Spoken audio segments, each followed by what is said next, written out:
Sulat ni Apostol Pedro, ikalawang kabanata. Kaya nga, talikuran na ninyo ang lahat ng kasamaan, ang lahat ng pandaraya, pagkukunwari, pagkainggit, at paninirang puri. Gaya ng sanggol, kayo'y manabik sa dalisay na gatas na espiritual, upang lumago kayo sa pananampalataya hanggang makamtan ninyo ang ganap na kaligtasan. Sapagkat sinasabi sa kasulatan, naranasan na ninyo ang kabutihan ng Panginoon. Lumapit kayo sa Kanya, Siya ang patong buhay na itinakwil ng mga tao, ngunit pinili ng Diyos na mahalaga sa Kanyang paningin. Tulad ng mga patong buhay, maging bahagi kayo ng isang templong espiritual bilang mga paring itinalaga para sa Diyos.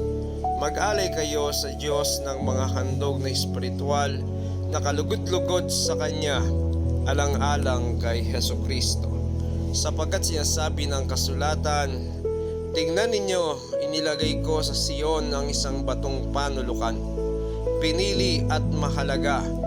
Hindi mapapahiya ang sinumang sumampalataya sa Kanya. Kaya nga, mahalaga Siya sa inyong mga sumasampalataya sa Kanya. Ngunit sa mga walang pananampalataya, matutupad ang nasa kasulatan.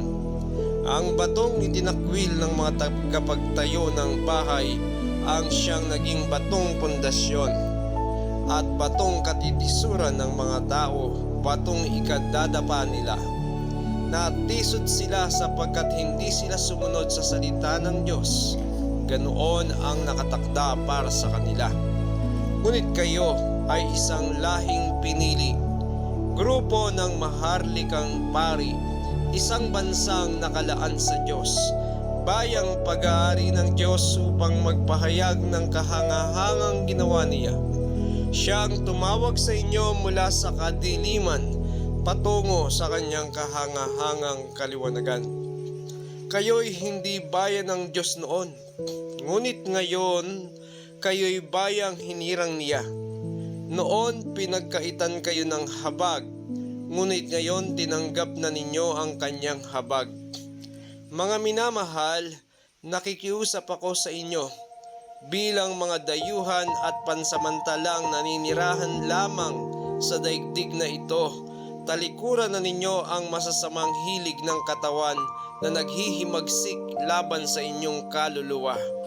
Mamuhay kayo ng maayos sa gitna ng mga hentil, upang kahit na pinaparatangan nila kayo ng masama, kapag nakita nila ang inyong mabubuting gawa ay magpupuri sila sa Diyos sa araw ng Kanyang paghuhukom. Alang-alang sa Panginoon, pasakop kayo sa lahat ng may kapangyarihan sa bayan, sa emperador na siyang pinakamataas na kapangyarihan, at sa mga gobernador na isinugo niya upang magparusa sa mga gumagawa ng masama at magparangal sa mga gumagawa ng mabuti. Nais ng Diyos na sa pamamagitan ng inyong wastong pamumuhay ay mapatigil ninyo ang mga hangal sa kanilang kamangmangan. Mamuhay kayong tulad ng mga taong malaya. Huwag ninyong gawing panakip sa paggawa ng masama ang kalayaang ito. Subalit mamuhay kayo bilang mga alipin ng Diyos. Igalang ninyo ang lahat ng tao at mahalin ang mga kapatid kay Kristo. Mamuhay kayo ng may takot sa Diyos at may paggalang sa emperador. Mga alipin, magpasakop kayo sa mga nagmamay-ari sa inyo at igalang ninyo sila. Hindi lamang ang mababait kundi pati ang malulupit, sapagkat kapuri-puri ang nagtitiis ng parusa kahit walang kasalanan, bilang pagsang-ayon sa kalooban ng Diyos. May pagmamalaki ba ang magtiis ng parusa kung ito ay dahil sa paggawa ng masama? Hindi. Ngunit kung magtiis kayo ng hirap sa kabila ng paggawa ninyo ng mabuti, pagpapalain kayo ng Diyos. Ang pagtitiis ng hirap ay bahagi ng pagkatawag sa inyo ng Diyos, sapagkat nang si Kristo ay magtiis buwis para sa inyo.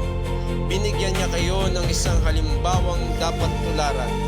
Hindi siya gumawa ng anumang kasalanan o nagsinungaling kailanman. Nang siya'y insultuhin, hindi siya gumanti. Nang siya'y pahirapan, hindi siya nagbanta.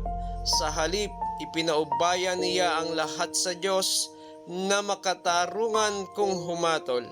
Sa kanyang kamatayan sa krus, pinasan niya ang bigat ng ating mga kasalanan upang tayo mamatay na sa kasalanan at mamuhay ayon sa kalooban ng Diyos.